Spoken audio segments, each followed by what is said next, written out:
masih bersama kami di CNN Indonesia Newscast. Kebijakan Kementerian Kelautan dan Perikanan membuka keran ekspor benih lobster menuai kontroversi. Sejumlah perusahaan eksportir diduga memiliki keterkaitan dengan petinggi Partai Gerindra, partai asal Menteri KKP Edi Prabowo. Belum lagi ada dugaan pelanggaran aturan dari sejumlah eksportir semestinya wajib membudidaya benih lobster sebelum diekspor. Apakah proses penunjukan perusahaan-perusahaan tersebut tidak memiliki konflik kepentingan dan berpotensi memperdagangkan pengaruh?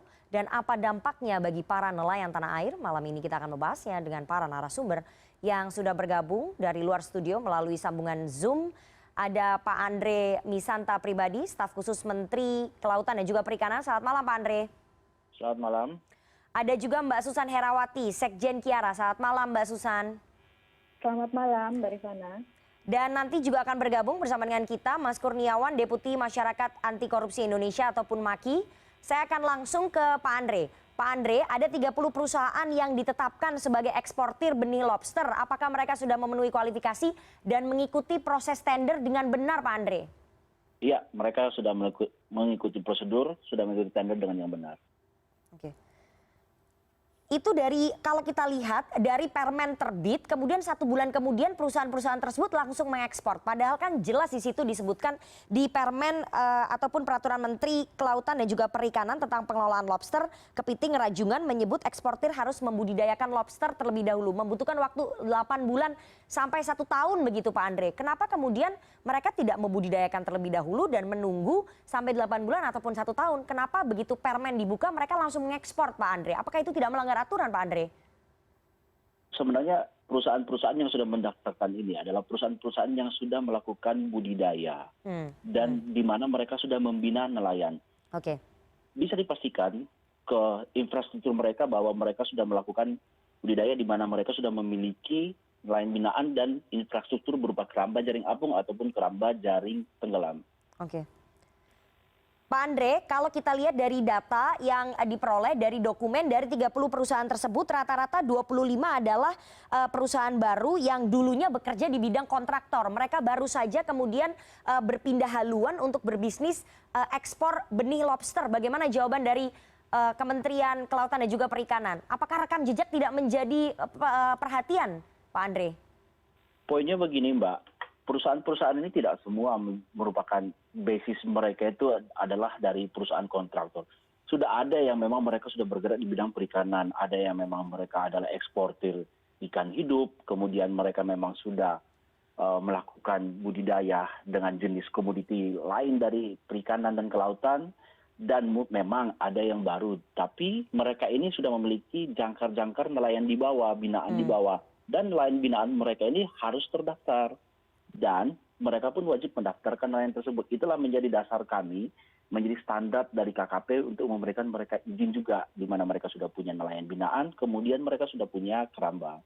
Dan mereka sudah melakukan budidaya. Oke, Mas Andre, dari 30 perusahaan tersebut berapa perusahaan yang baru? Anda tadi mengatakan ada yang baru, berapa persen, berapa perusahaan? Menurut data secara detail, saya tidak melihat secara hitungan dari 31 perusahaan yang saat ini per hari ini sudah ada keluar izinnya.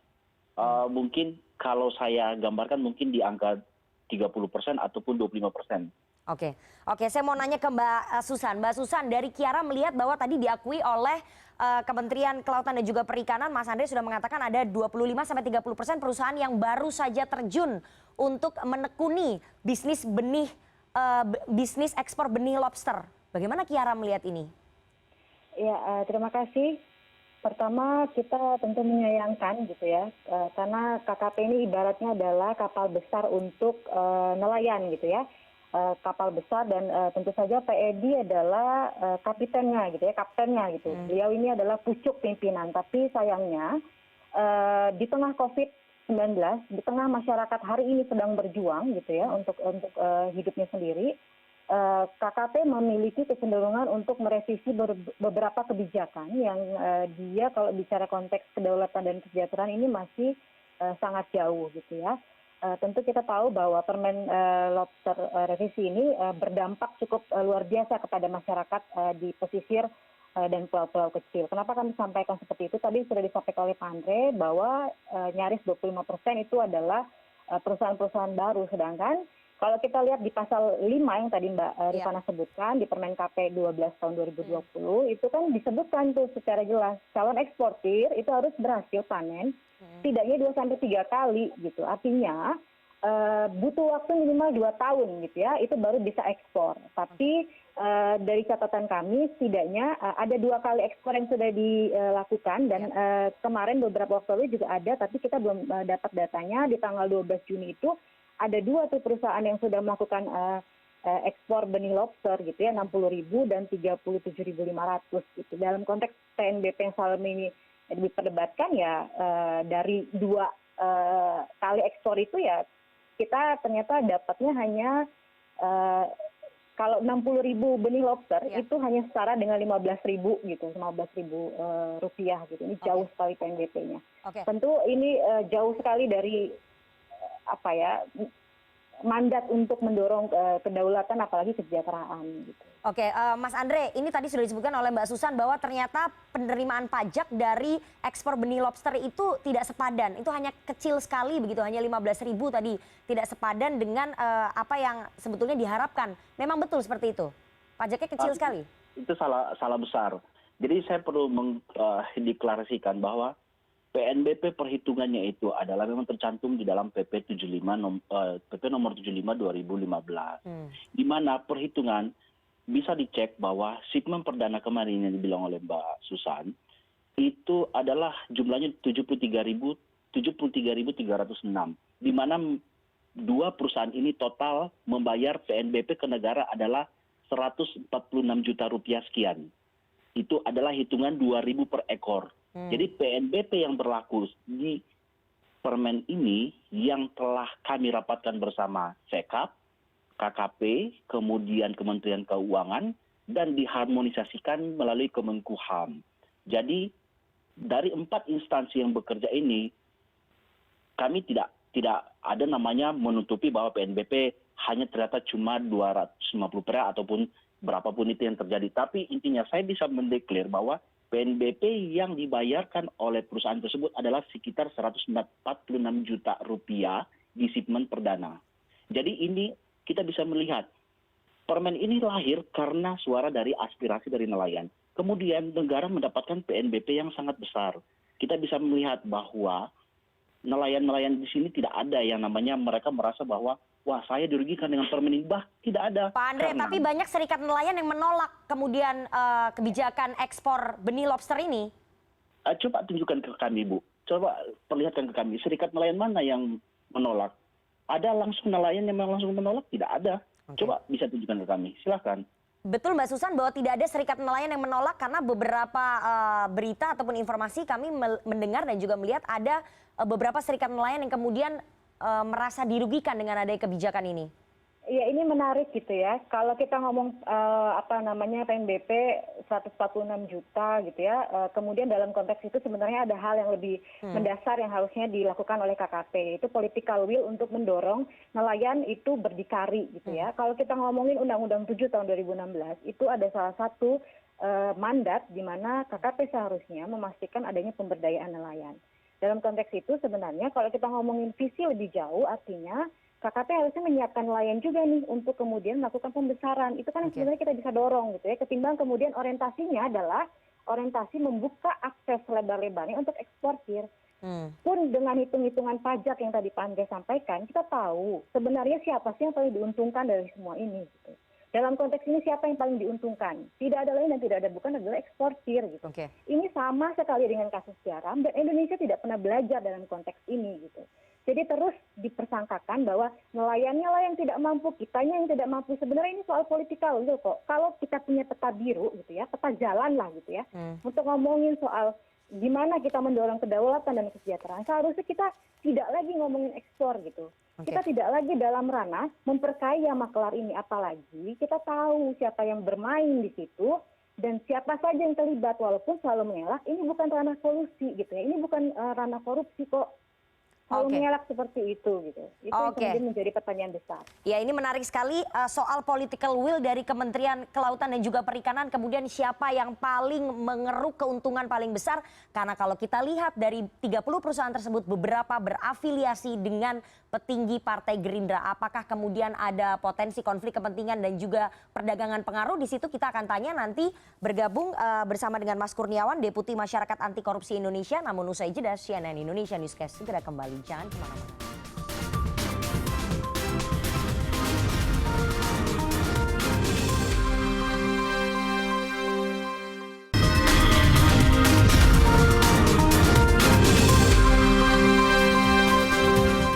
Anda masih bersama kami di CNN Indonesia Newscast dan kita akan lanjutkan perbincangan kita bersama dengan para narasumber yang bergabung dari luar studio melalui sambungan Zoom. Ada Pak Andre Misanta Pribadi, staf khusus Menteri Kelautan dan juga Perikanan, serta Mbak Susan Herawati, Sekjen Kiara, dan melalui sambungan telepon ada Deputi Masyarakat Anti Korupsi Indonesia ataupun MAKI, Mas Kurniawan. Mas Kurniawan, saya mau langsung dari 30 perusahaan yang ditetapkan sebagai eksportir benih lobster, ada beberapa perusahaan saya akan sebutkan ya, 3, PT Royal Samudra Nusantara, ternyata komisaris utamanya adalah Waketum Tidar, underbau Partai Gerindra, PT Bima Sakti Mutiara.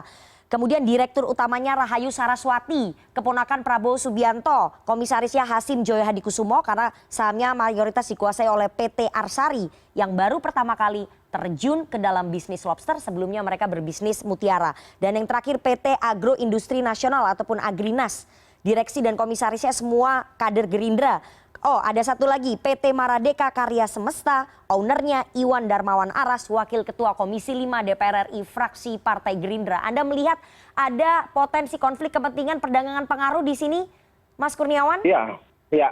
Jadi jelas kalau konsentrasi kami itu adalah agar kebijakan yang dibuat oleh pemerintah itu tidak hanya untuk memfasilitasi sekelompok orang. Jadi termasuk juga di Gerindra, siapapun juga.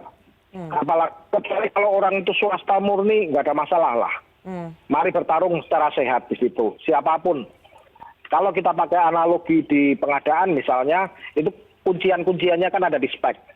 Nah kalau di kebijakan seperti ini kan kuncian-kuncian syarat-syarat. Syarat-syarat yang kemudian kalau tadi Mbak Susan dari Kiara mengatakan ada beberapa protes dari masyarakat, dari nelayan. Bisa saja itu terjadi ketika misalnya syarat-syarat yang ditetapkan oleh peraturan itu justru menghambat mereka misalnya.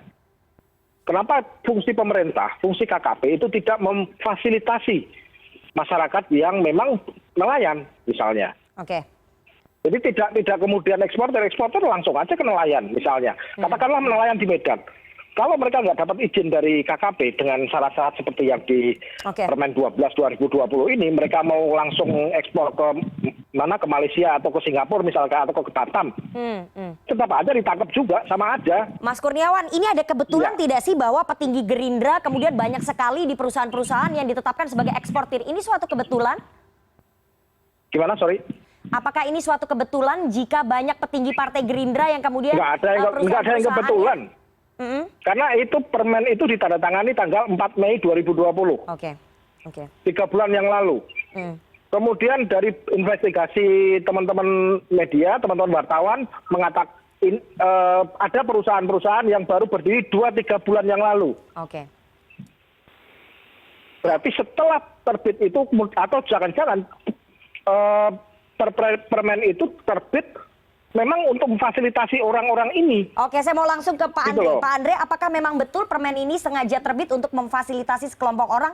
Dan menurut Mas Kurniawan dari MAKI bahwa tidak ada yang kebetulan, ada perusahaan-perusahaan yang baru berdiri 2 ataupun 3 bulan dan memang diisi oleh petinggi Partai Gerindra. Memang tidak disadari oleh Kementerian Kelautan dan juga Perikanan, Mas Andre. Saya pastikan di sini kita melakukan tes ataupun melakukan review dari perusahaan-perusahaan yang mengajukan, tidak ada namanya privilege khusus bagi mereka-mereka yang mengajukan. Baik siapapun itu, mau dari warna apapun itu. Pasal 5 ayat 1 huruf C. Saya jelaskan dulu ya. Bahwa itu harus Pak, ada pengalaman panen sebelumnya. Enggak, saya jelaskan masalah budidayanya Pak, ya panennya. Panen Bukan, di situ panen Mas. Panen Di situ dikatakan itu panen. tidak. Enggak, saya jelaskan Pak. panen itu tidak harus dari baby lobster, beningnya itu, kemudian dia harus menjadi 150 gram atau 200 gram. Panen dan budidaya itu bisa mulai dari 20 gram, 30 gram, pada saat 50 gram 1 bulan, 2 bulan Oke, kemudian. 3 bulan itu Bapak dapat bisa- apa? 3 Jadi, bulan itu dapat dia- apa? Jadi dari 20 gram, itu bisa jadi 30 gram, 40 gram, 50 gram, silakan di restocking ke bawah. Ikut melestarikan alam. Bukan berarti bahwa harus dalam bentuk baby lobster, itu ditangkap, dimasukkan ke dalam keramba jaring apung ataupun tenggelam, kemudian dibudidaya, kemudian 8 bulan kemudian baru dikeluarkan dengan ukuran 200 gram. Tidak, pemahaman Anda terkait budidaya, restocking, di sini tuh masih belum terlalu clear. Makanya saya ingin menjelaskan ke Bapak bahwa poin kedua yang tadi pertanyaan sebelumnya dari CNN mengatakan bahwa ada oknum tertentu ataupun kondisi tertentu di mana KKP itu memberikan privilege khusus. Tidak ada. Intinya bahwa perusahaan-perusahaan ini mereka sudah memiliki nelayan-nelayan binaan. Kami bisa memberikan dalam bukti tertulis dalam penetapan secara resmi KKP, kemudian dinas kabupaten dan provinsi bahwa saat per hari ini ada 11.000 nelayan yang sudah terdaftar. Jadi 11 nelayan terdaftar ini adalah nelayan yang akan menangkap baby lobster, di mana sebagian dari mereka sudah menangkap. Pak Andre, Jadi mereka Pak Andre. hidupnya terbantu. Ya, Pak silakan. Andre, pada saat mengikuti proses tender dan juga menyertakan persyaratan, tentunya di situ ada dokumen-dokumen perusahaan. Apakah Kementerian Anda, Kementerian KP, Kelautan dan juga Perikanan menyadari bahwa petinggi Partai Gerindra ada di beberapa perusahaan, ada di 4 perusahaan yang mengikuti tender itu? Seperti yang tadi saya sebutkan? Dalam pengajuannya, hanya seorang direktur yang melakukan pengiriman surat resmi secara formal ke KKP mengajukan. Jadi kami melihat bahwa pada saat prosesnya kami melihat, oh mereka memiliki nelayan binaan, oh mereka punya infrastruktur baik keramba, oh mereka punya teknologi untuk pembangunan budidaya, oh mereka punya market di luar, oh mereka siap untuk mengambil, mengakomodir, membeli secara cash langsung ke nelayan di bawah. Bahkan sampai nelayan pun mengatakan seperti ini, saya tidak perlu bansos, saya butuh ini dibeli, saya sudah akan makmur. Seperti itu. Oke, silakan Mbak Susan. Tanggapan dari Kiara seperti apa? Ini menarik ya, karena kemudian dalam konteks kedaulatan dan kesejahteraan, kalau kita dorong nelayannya gitu ya, kenapa sih KKP nggak dorong nelayannya yang mendirikan koperasi dan lain-lain ya? Bagaimana kemudian KKP melihat perihal ini? Sadarkah kawan-kawan di KKP ketika banyak sekali nelayan yang didorong untuk kemudian menangkap benih lobster, ada tatanan yang berubah sebenarnya, sosial, budaya, dan tradisi. Contoh di Tumpang Pitu, kawan-kawan yang dulunya adalah menangkap ikan, ketika tahu bahwa ada keringanan lobster, maka mereka akan, ya tentu akan beralih profesi gitu ya, sama-sama menangkap benih lobster. Ini terjadi di salah satu pulau di Banten. Saya baru ke sana 2 hari yang lalu dan ditawari oleh pengusaha, mau nggak Bapak menangkap benih lobster? Saya punya fasilitasnya. Saya akan mendanai Bapak. Ini kan menjadi tantangan terbesar. Artinya KKP tidak mengantisipasi dari apa yang dikeluarkan gitu ya. Itu berdampak cukup besar kepada nelayan gitu. Karena terus terang mereka jadi diiming-imingi untuk menangkap benih lobster. Apalagi kita tahu kuotanya itu mencapai 500 juta per tahun gitu. Artinya ini bukan hal yang main-main gitu. Dan ini ngomongin soal uang negara gitu ya, kedaulatan, dan tentu dalam konteks itu kita tahu pemilihannya juga melalui mekanisme yang seperti ini gitu, dan siapa dibalik siapa, kita butuh kita butuh kejujuran sebenarnya. Siapa sih dibalik kepentingan revisi permen ini gitu? Oke, siapa sih dibalik kepentingan revisi permen ini? Silakan Mas Andre dijawab. Intinya adalah nelayan, kami ke nelayan. Intinya itu, kepentingan nelayan untuk rakyat. Saya tanya ke teman-teman sekalian, pernahkah sampai saat ini nelayan yang mau menangkap baby lobster yang demo ke KKP? Tidak, karena mereka terakomodir. Saya cerita satu kali lagi, kemarin Asosiasi Nelayan Lobster Indonesia di zaman Permen 56 ada 22 orang yang kami keluarkan dari lembaga pemasyarakatan. Jadi kami telah melakukan langkah-langkah yang benar-benar pro ke nelayan. Satu lagi yang perlu saya klarifikasi. Jadi kebijakan ini pro nelayan ya, Mas? Oh, Mas sangat. Andre, ini sangat pro nelayan ya. Jadi pembagian keuntungannya nanti untuk perusahaan besar, 30 perusahaan besar dengan nelayan ini akan lebih banyak keuntungannya untuk nelayan atau bagaimana? Termasuk relasinya akan seperti apa itu antara perusahaan? Saya berikan ilustrasi. Ilustrasi kemarin itu pengiriman shipment perdana melalui ekspor itu harga baby lobsternya 23.000 per ekor. Beli dari nelayan itu kemarin sampai 17.000, paling murah 10.000. Jadi kita sudah bisa lihat, apabila beli dari nelayan 17.000, di sini hanya ada selisih 6.000, di mana stakeholder yang menjalankan ini, itu mereka hanya dapat untung cuma sampai 2.000 ataupun 3.000. Jadi bisa dikatakan bahwa di sini adalah nelayan. Pak Jokowi telah menyatakan melalui pidatonya pada saat rapat terbatas kemarin. Kita memang harus ada langkah extraordinary. Kita memang harus ada stimulus ekonomi ke bawah. Kita harus menjalankan ada namanya perputaran ekonomi ke bawah. Itu yang kami lakukan. Oke. Saya mau ke Mas Kurniawan terlebih dahulu. Mas Kurniawan, karena waktu kita tidak banyak, tadi Pak Andre sudah mengatakan yang paling diuntungkan menurut KKP adalah nelayan di sini, bukan perusahaan-perusahaan besar yang memiliki afiliasi dengan petinggi partainya Pak Menteri begitu. Anda percaya dengan hal itu? Enggak. Oke. Karena apa? Karena yang mendapatkan izin itu adalah PT. Oke. Seperti tadi disampaikan oleh Mbak Susan, itu benar. Kalau memang mau memberdayakan nelayan, maka eksportirnya adalah koperasi nelayan, bukan PT. PT itu orientasinya adalah laba. Koperasi nelayan, dorong itu Saat untuk ini, menjadi eksportir. Kita urus adalah total sekitar 107 Oke, saran Maki. Oke, Pak Andre sebentar, tahan dulu. Ataupun itu koperasi, asosiasi yang mengajukan. Jadi kan Pak Menteri membuka seluas-luasnya siapapun juga. Silakan masuk. Apabila Anda memiliki nelayan, punya harus infrastruktur, ada silakan. KKP yang mendorong lahirnya koperasi dan memfasilitasi. Kalau kemudian dalam wacana itu gitu ya, bagaimana mereka bisa berdaya saing? Sebentar, satu-satu. Ini waktu kita tidak banyak. Sebentar, satu-satu. Waktu kita tidak banyak. Dari Maki, apa sarannya, apa dorongannya? Apakah akan meminta agar ini diselidiki atau seperti apa, Pak Kurniawan? Oke, yang jelas Maki sudah melaporkan ini ke KPK dan KPPU. Mereka akan melakukan kajian. Bahkan KPPU sudah mendorong ini menjadi bagaimana kemudian KKP membuat kebijakan yang fair dan transparan. Nah, kita akan melihat apakah memang kebijakan ini dikeluarkan dan kemudian mengandung ada persekongkolan vertikal atau tidak. Karena ini akan kelihatan nanti dari hasil penyelidikan dari KPPU. Nanti kita tunggu hasil penyelidikan KPK dan juga penelitian dari KPPU. Dan kami minta KKP juga hold dulu lah. Tunggu kajian. Jangan sampai kasus kartu prakerja itu udah jalan keluar sekian duit kemudian tiba-tiba dihentikan KPK karena merugikan negara kan? Mbak Susan, singkat saja dari Kiara, sarannya seperti apa dan mungkin peringatannya? Ya, ini udah lobster adalah satu hal gitu ya. Di balik banyak sekali permen yang akan direvisi di bawah pemerintahannya Pak Edi gitu. Salah satunya Permen 71. Artinya saya hanya mempertanyakan sebenarnya KKP ini berdiri untuk kedaulatan masyarakat bahari atau hanya sekedar menjadi makelar bagi para investor dan pengusaha ataupun politikus.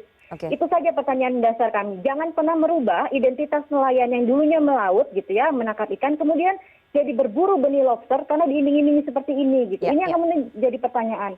Kembalikan mandat KKP secara utuh, bekerjalah dengan jujur karena kita butuh itu sebenarnya.